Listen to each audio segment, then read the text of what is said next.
Allah Subhanahu wa taala memberikan penjelasan yang cukup tegas dan jelas teman-teman sekalian, yakni dari surat Al-Lail ayat ke-12. A'udzubillahi minasyaitonirrajim.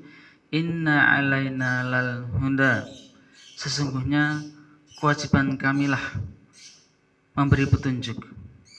Ya, ayat ini Qatadah menafsirkan bahwasanya Allah lah yang memberi petunjuk mana yang halal dan mana yang haram.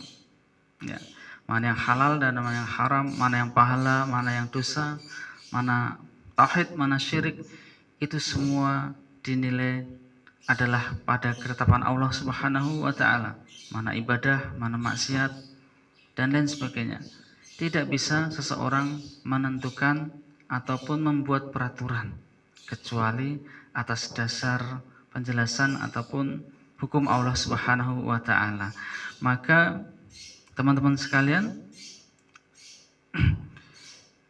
yang lain juga menafsirkan seperti Ibnu Jarir adalah sebagaimana surat An-Nahl ayat ke-9, wa 'alallaha qasdus sabil, dan hak Allah lah yang menjelaskan jalan yang lurus. Jadi di dalam perjalanan hidup kita untuk menempuh jalan yang lurus adalah mengikuti Allah Subhanahu wa taala. Dialah yang menentukannya. Kenapa? Karena Allah Subhanahu wa taala berfirman, wa innalana lal akhirata wal ula, dan sungguhnya kepunyaan kamilah akhirat dan dunia. Kehidupan akhirat dan kehidupan dunia ini semuanya adalah milik Allah Subhanahu wa taala, sehingga sudah menjadi hak Allah menentukan mana jalan yang lurusnya, dan menjadi kewajiban kita adalah mengikutinya. Tidak boleh kita membuat peraturan baru, membuat tata cara ataupun kaidah-kaidah yang tidak sesuai dengan apa yang ditentukan oleh Allah Subhanahu wa taala.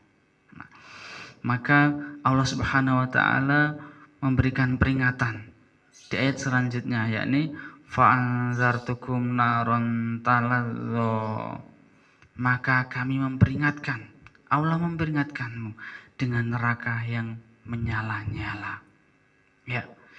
Jika tidak mengikuti apa yang telah Allah tunjukkan, tidak mengikuti apa yang Allah berikan penjelasan, padahal Allah yang pemilik langit dan bumi, pemilik akhirat dan dunia ini, maka orang ini akan diancam ke dalam neraka. Kita ketahui bersama ya teman-teman sekalian, seperti di dalam hadis riwayat Bukhari menyebutkan Rasulullah SAW bersabda, inna ahwana ahlin nari adzaban yaumal qiyamati rajulun tudau fi ahmasi qadamaihi jamratani yagli minhuma dimahuhu.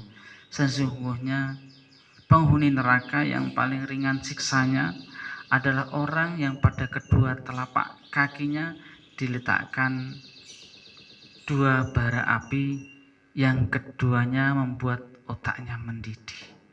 Ini adalah peringatan Allah Subhanahu wa taala, ancaman Allah Subhanahu wa taala bagi yang tidak mengikuti petunjuk Allah. Ya, padahal Allah pemilik dunia dan akhirat, dia memilih jalan yang lain, maka ancamannya adalah neraka. Dan neraka yang paling ringan siksanya apa tadi teman-teman? Adalah disiksa dengan cara kakinya diletakkan di atas dua bara api, kemudian kepanasan sampai otaknya mendidih. Na'udzubillah min dzalik.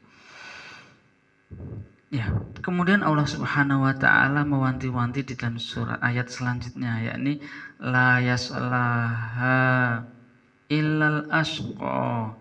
Tidak ada yang masuk ke dalamnya kecuali orang yang celaka. Tidak ada yang masuk ke dalam neraka ini kecuali orang yang celaka. Tentu saja kita tidak ingin menjadi orang yang celaka, yakni masuk ke dalam neraka. Ya. Dan sahabat sekalian dirahmati Allah Subhanahu wa taala, siapa yang celaka ini? Berarti siapa yang celaka ini? Maka Allah pun juga menjelaskan dengan jelas dan tegas, alladzi kadzdzaba wa tawalla. Alladzi kadzdzaba, yakni mereka adalah orang-orang yang mendustakan.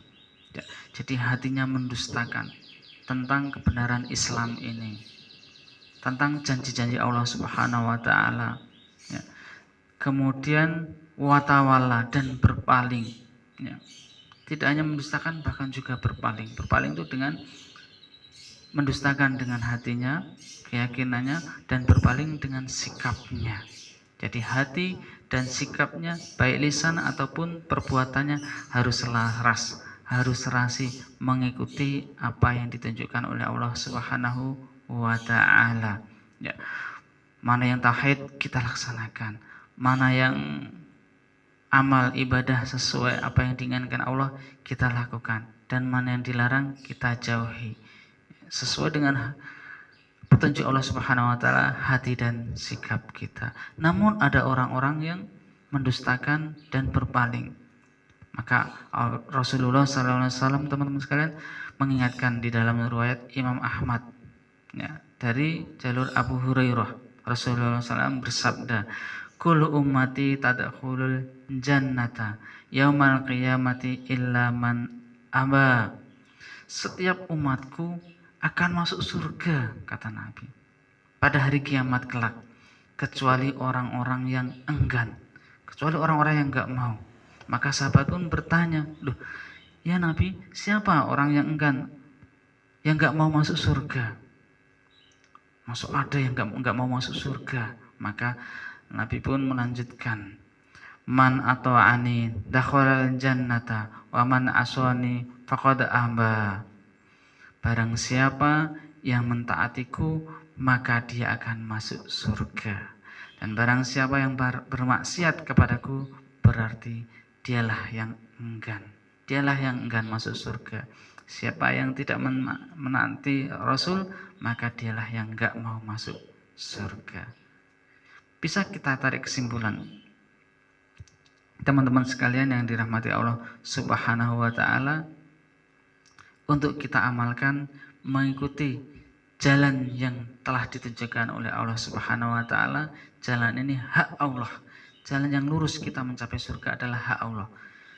Orang, ormas, suatu suku, suatu daerah atau suatu golongan tidak bisa dan tidak boleh untuk membuat peraturan ataupun membuat tata cara yang lain yang menyelisihi Allah Subhanahu wa taala dan menyelisihi apa yang telah ada pada Rasulullah SAW. Karena Rasul diutus tidak lain adalah memberikan petunjuk. Allah mengutus Rasul untuk menunjukkan kepada umatnya jalan yang lurus. Semoga kita selalu dalam jalan yang lurus sehingga kelak kita bisa berjumpa di akhirat di dalam surganya Allah Subhanahu wa taala. Amin. Wassalamualaikum warahmatullahi wabarakatuh.